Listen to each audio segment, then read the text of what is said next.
Hello everyone, Assalamu alaikum. How are you all? I hope you are well. Welcome back to my channel in this new video. Today's video, how to change PNG format to JPG in Photopea software. So let's started. At first open your Photopea software. Now you can see. Then you show the now click from new project option. Now click. Now you can see then you show new interface and we select from create option.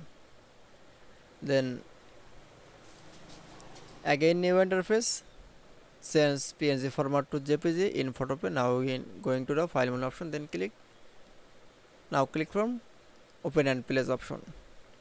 Now select from find your PNG file. Now select from source file. Now click from open option.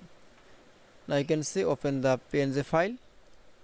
Then I show the background. Now keyboard press from delete. Then PNG file in convert to JPG. Now you can see, then click from file menu option, then click. Now click from export as option. Now select from JPG.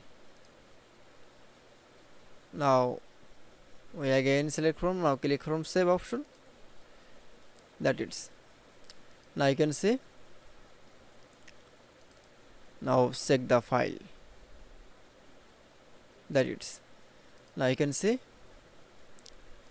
convert PNG file to JPG in Photopea software is very easily. I hope to enjoy the video. Please like, comment, share and subscribe my channel. Thanks for watching.